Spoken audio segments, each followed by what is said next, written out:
Hello friends, आप सबका स्वागत है हमारे इस यूट्यूब चैनल जिसका नाम है महर्षि वशिष्ठ ज्योतिष विद्यालय। आज हम सबके साथ राकेश वशिष्ठ जी हमारे स्टूडियो में पधारे हैं। जैसा कि आपको हमको पता ही होगा, 6 अप्रैल को बृहस्पति देव कुंभ राशि में प्रवेश कर रहे हैं। इस सब गतिविधियों का हमारी कन्या राशि वालों पर क्या प्रभाव पड़ेगा, आइए जानते हैं राकेश वशिष्ठ जी के साथ।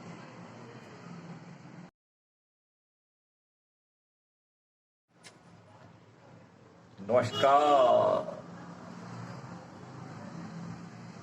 फ्रेंड्स, 6 अप्रैल को बृहस्पति देव कुंभ राशि में आ रहे हैं और आज के एपिसोड में हम बात करेंगे जो कुंभ राशि के बृहस्पति देव कन्या लगन के लिए क्या प्रभाव देंगे, जैसा कि अभी अभी आपको भूमिका जी ने यहां पर बताया। कन्या लगन के लिए बृहस्पति देव जो होते हैं वो चतुर्भाव और 7th भाव के स्वामी होते हैं। चतुर्भाव और 7th भाव के स्वामी होकर वो 6ठे भाव में आएंगे और 6ठा भाव जो होता है वो बहुत अच्छा भाव कुंडली का नहीं कहा जाता। कर्ज, रोग, डिस्प्यूट, कोर्ट कचहरी सब कुछ यहीं पे है। और चतुर्भाव के स्वामी हैं, चतुर्भाव के स्वामी होकर और 7th भाव के स्वामी होकर बृहस्पति देव 6ठे भाव। चतुर्भाव होता है हमारी माता श्री, तो हमारी माता श्री की सेहत कहीं ना कहीं यहाँ पर गड़बड़ रहने वाली है। चतुर्भाव होता है हमारे परिवार का, तो यहाँ पर कहीं ना कहीं परिवार का जो ग्रह है बृहस्पति वो डिस्प्यूट हाउस में चला गया, तो आपके परिवार में कहीं ना कहीं डिस्प्यूट होने के चांसेस बन जाते हैं। परिवार में आपस में ग्रह कलेश, किसी प्रकार के कोई मन मुटाव आदि यहाँ पर होने की संभावना है। या आप अपने परिवार को जो टाइम देना चाहिए ना वो नहीं दे पाएंगे, आप अपने परिवार का उतना ध्यान नहीं रख पाएंगे।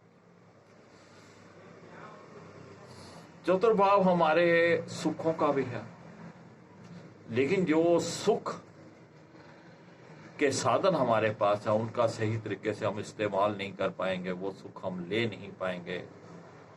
इसके साथ साथ अगर आप किसी भी प्रकार का कोई व्हीकल खरीदते हैं तो यहाँ पर तो अगर आपने कोई सेकंड हैंड व्हीकल खरीदा तो वो व्हीकल आपको सूट ही नहीं करेगा, खराब व्हीकल मिल जाएगा। ऐसा भी हो सकता है कहीं आपको कोई चोरी का व्हीकल मिल जाए जिससे आप उस सुख से वंचित रह जाएंगे, किसी झमेले में पड़ जाएंगे, किसी डिस्प्यूट में पड़ जाएंगे, किसी कोर्ट कचहरी के चक्कर में पड़ जाएंगे। अगर आप यहाँ पर नया व्हीकल भी ले लेते हैं तो नए व्हीकल में भी कई बार क्या होता है कि पीछे से ही कोई मैन्युफैक्चरिंग डिफेक्ट होता है, उसकी मशीनरी इतनी बढ़िया नहीं निकलती। तो यहाँ पर मैं ये आपको सलाह देना चाहूंगा कन्या लगन वालों को कि नया व्हीकल जब तक बृहस्पति देव 6ठे भाव में रहेंगे तब तक नहीं ले तो ज्यादा बढ़ेगा। और जो भी व्हीकल आप चला रहे हैं उसको प्रॉपर उसका ध्यान रखिएगा, नहीं तो कहीं ना कहीं वो आपको परेशानी देगा।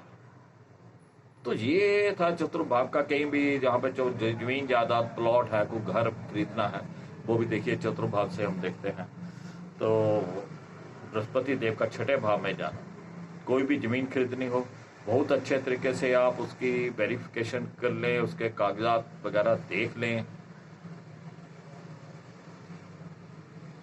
कोई लिख लिखवा आपको करना है, जो भी आपने रुपया पैसा बयाना वगैरह देना उसका लिख लिखवा कर लीजिए, नहीं तो किसी न किसी प्रकार का कोई डिस्प्यूट खड़ा हो जाएगा। तो यहाँ पर भी प्रॉपर्टी खरीदते समय आपको बहुत सावधान रहना चाहिए, जब बेचते समय बहुत ध्यान रखना चाहिए, कोई ना कोई डिस्प्यूट यहाँ पे खड़ा होने की संभावना है। ऐसे ही आपका वैवाहिक जीवन है, अगर आप विवाहित हैं, आपके लाइफ पार्टनर की कहीं ना कहीं सेहत में अप एंड डाउन आने वाले हैं। अगर आपका कोई डिस्प्यूट क्रिएट हो सकता है, कोई ना कोई लड़ाई झगड़ा पति पत्नी में आपस में हो सकता है, कोई ना कोई कोर्ट कचहरी की नौबत आ सकती है। अगर आपका पहले से ही कोई ना कोई कोर्ट केस वगैरह चल रहा था तो यहाँ पे बृहस्पति देव थोड़ी सी आपकी मदद कर सकते हैं कि वो कोई समझौता करवा दें आपस में कि चलिए केस वगैरह खत्म करते हैं। तो यहाँ पे सप्तम भाव का स्वामी भी वहां पे जाना कोई बहुत अच्छी बात नहीं है। जिन की शादी होने वाली है और रिश्ता तय हो चुका है तो उनको भी थोड़ा सावधान रहना चाहिए, क्योंकि बृहस्पति देव डिस्प्यूट भाव में है तो किसी न किसी कारण उनका रिश्ता टूटने की कगार पे आ सकता है।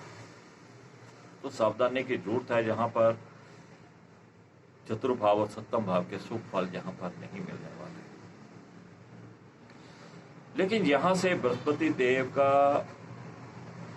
दसम भाव को देखना पंचम दृष्टि से, ये एक थोड़ा सा अच्छा संकेत है कि जो नौकरी की तलाश कर रहे थे उनको कुछ भाग दौड़ करके या मेहनत करके किसी उनकी जैसी उनकी रिक्वायरमेंट है वैसे की नौकरी उनको मिल सके। तो नौकरी के लिए ये घर थोड़ा सा बृहस्पति देव का छठे में आना थोड़ा कन्या लगन के लिए अच्छा है। इसके साथ साथ अगर बृहस्पति देव 12वें भाव को भी देखते हैं, 12वें भाव को देखना क्योंकि 12वां भाव हमारे खर्चों से संबंधित है। बृहस्पति का वहां देखना आपके खर्चों में बढ़ोतरी करेगा। लेकिन यहाँ पे एक अच्छी बात यह रहेगी कि बृहस्पति देव आपके अच्छे कार्यों के ऊपर खर्चे करवाएंगे। अच्छे कार्य होते हैं जैसे कोई तीर्थ यात्रा कर ली, कोई घर में सत्संग करवा लिया, कीर्तन करवा लिया, या घर जैसे घर परिवार के ऊपर कोई खर्चा कर लिया। तो इस तरीके के जो अच्छे खर्चे होते हैं उनके ऊपर कोई खर्चा ये बृहस्पति देव करवा सकते हैं। विदेश से अगर संबंधित कोई आपका काम अटका हुआ था तो बृहस्पति देव यहाँ पर उस कार्य को निकाल सकते हैं। और बृहस्पति का देखना विदेश से संबंधित कोई भी कार्य हो उसमें आपकी सहायता करेगा। यही सिक्त भाव से बृहस्पति देव की नवम दृष्टि धन भाव के ऊपर रहेगी। धन भाव हमारे परिवार का, कुटुंब का, और उसके साथ साथ वो हमारे बैंक बैलेंस का भी है, हमारी बोलबानी का भी। कहीं ना कहीं आपकी बोलबानी जहाँ पर पहले से अच्छी हो जाएगी, सॉफ्ट हो जाएगी। आप कहीं ना कहीं कुछ ना कुछ पैसे सेव करने में भी कामयाब हो जाएंगे, कुछ ना कुछ पैसे आप सेव कर पाएंगे। पारिवारिक है, बेशक देखिए मैंने कहा था कि परिवार में क्लेश रहेगा। जहां पे कुटुंब भाव के ऊपर बृहस्पति की दृष्टि, क्लेश रह सकता है लेकिन बृहस्पति देव उसको संभाल लेंगे, परिवार को टूटने नहीं देंगे। तो कुल मिला के यहाँ पर अगर हम कहें तो मध्यम सा फल कन्या लगन के लिए जो बृहस्पति देव का यहाँ पे हो सकता है, बहुत बढ़िया नहीं कहा जा सकता। हाँ, नौकरी मिल सकती है, विदेश से संबंधित कोई कार्य हो सकता है। बाकी जमीन जायदाद, प्रॉपर्टी और घर परिवार, व्हीकल आदि के सुख यहाँ पे बहुत कम है। पारिवारिक सुख जो भी बहुत कम है। मैरिड लाइफ का अगर हम देखें तो वो भी यहाँ पर बहुत अच्छा नहीं है। तो कुल मिला के बृहस्पति देव का यहाँ पे बहुत अच्छा नहीं है, तो थोड़ा ध्यान रखिएगा।